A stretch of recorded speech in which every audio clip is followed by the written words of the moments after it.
real families are facing around kitchen tables just like this one. You know, this is where our family has tough conversations. It's where we make hard decisions. It's where we share the good, the bad, and the ugly of our days. It's where we laugh together, and it's where we hold each other's hands and pray for God's guidance.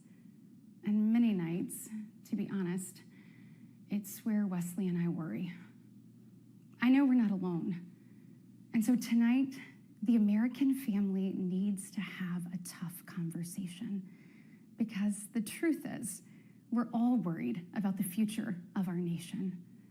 The country we know and love seems to be slipping away, and it feels like the next generation will have fewer opportunities and less freedoms than we did.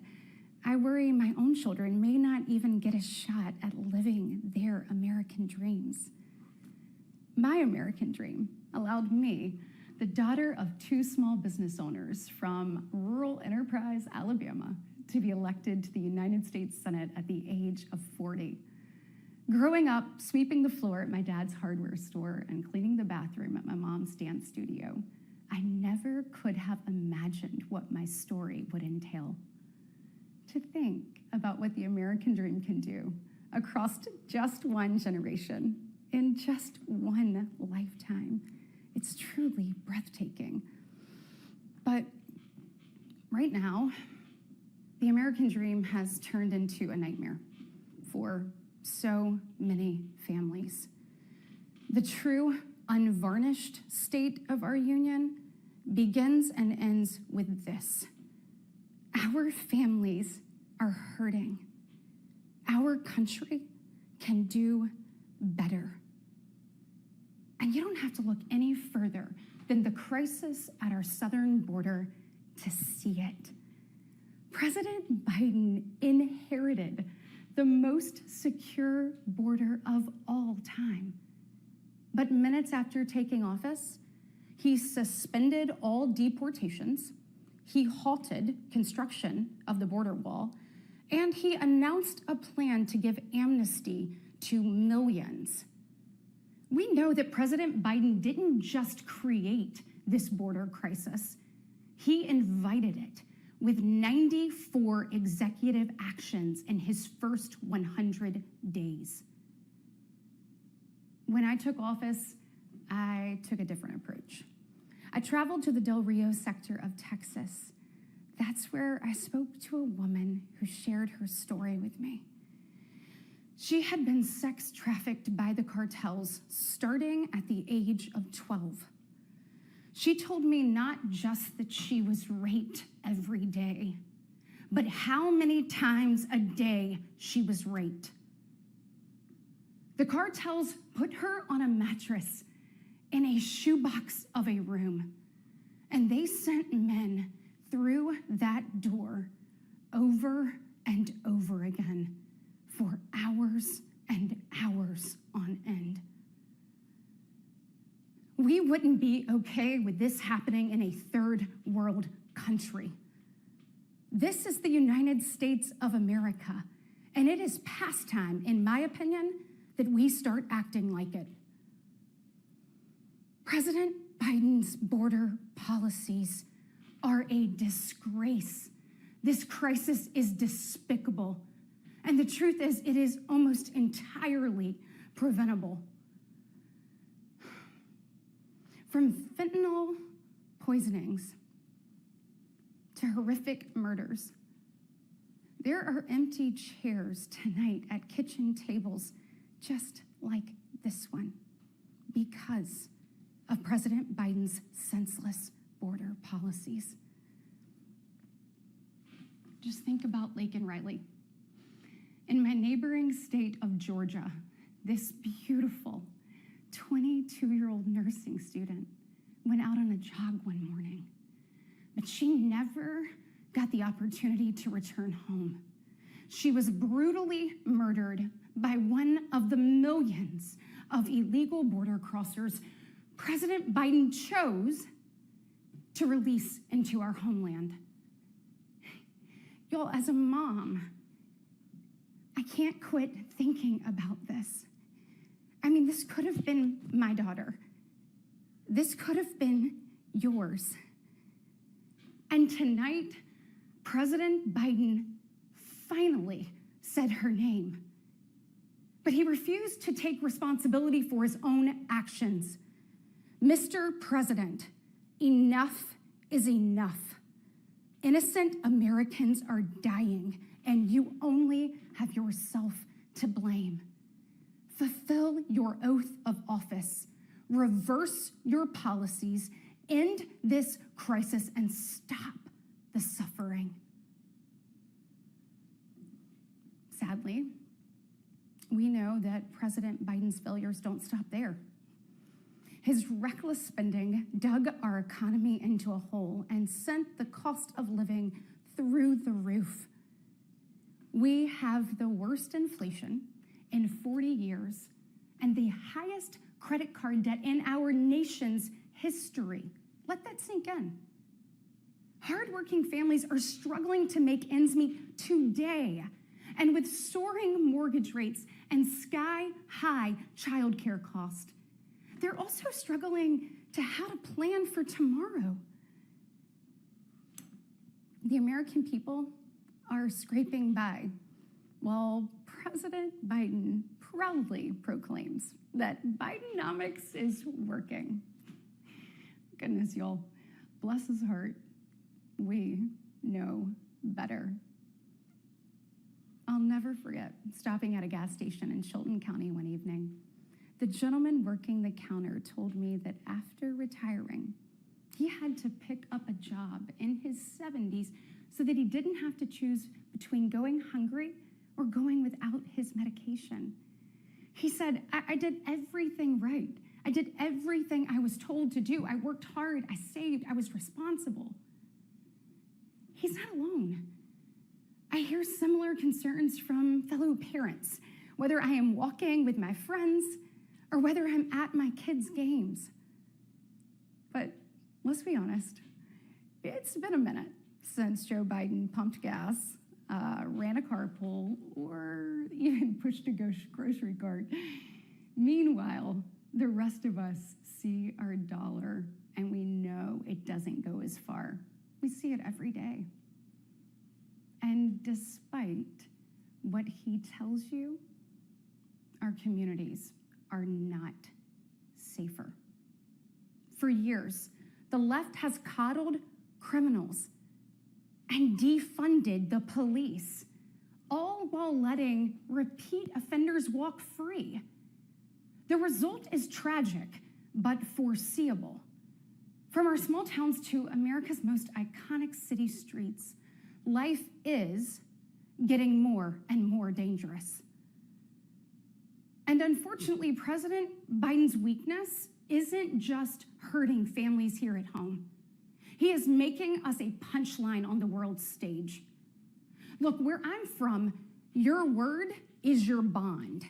But for 3 years, the president has demonstrated that America's word doesn't mean what it used to. From abandoning our allies in his disastrous withdrawal from Afghanistan to desperately pushing another dangerous deal with Iran, President Biden has failed.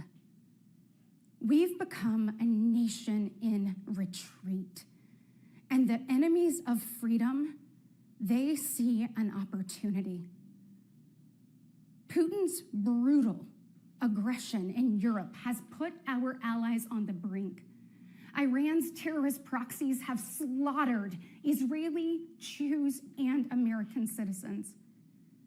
They've targeted commercial shipping, and they've attacked our troops nearly 200 times since October, killing 3 U.S. soldiers and 2 Navy SEALs. Meanwhile, the Chinese Communist Party is undercutting America's workers. China is buying up our farmland, spying on our military installations, and spreading propaganda through the likes of TikTok.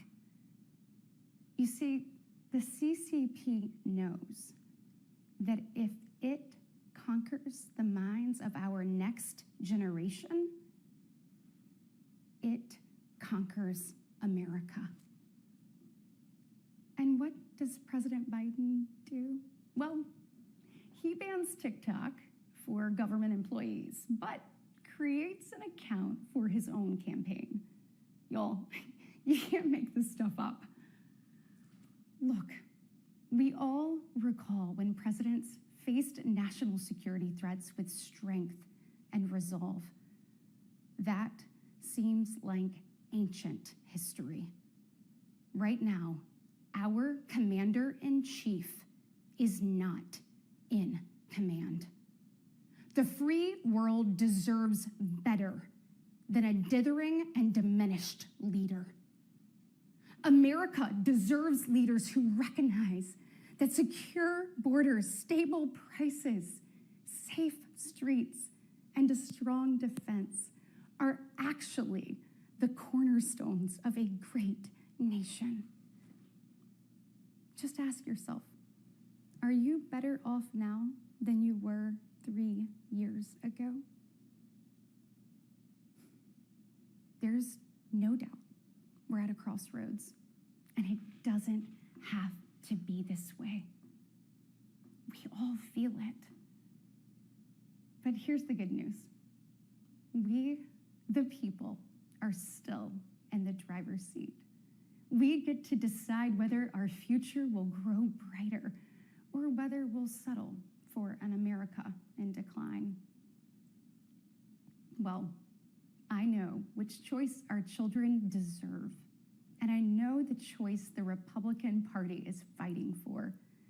We are the party of hard-working parents and families, and we want to give you and your children the opportunities to thrive. And we want families to grow. It's why we strongly support continued nationwide access to in vitro fertilization. We want to help loving moms and dads bring precious life into this world. Wesley and I believe there is no greater blessing in life than our children.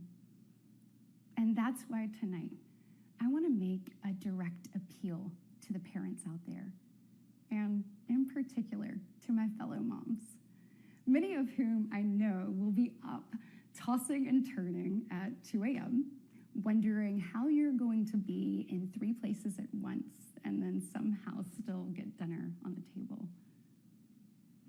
First of all, we see you, we hear you, and we stand with you.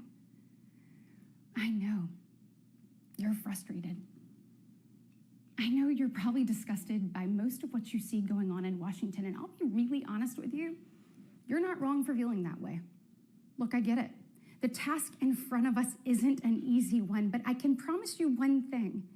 It is worth it. So I am asking you, for the sake of your kids and your grandkids, get into the arena. Every generation has been called to do hard things. American greatness rests in the fact that we always answer that call. It's who we are.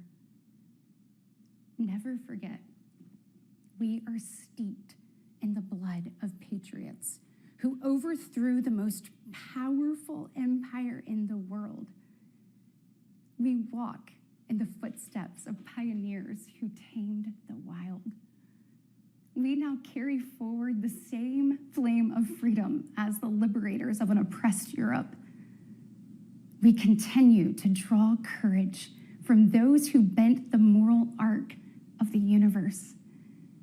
And when we gaze upon the heavens, never forget that our DNA contains the same ingenuity that put man on the moon. America has been tested before, and every single time we've emerged unbowed and unbroken. Our history has been written with the grit of men and women who got knocked down. But we know their stories because they did not stay down. We are here because they stood back up. That despite the current state of our union, our best days are still ahead. May God bless you, and may God continue to bless these United States of America.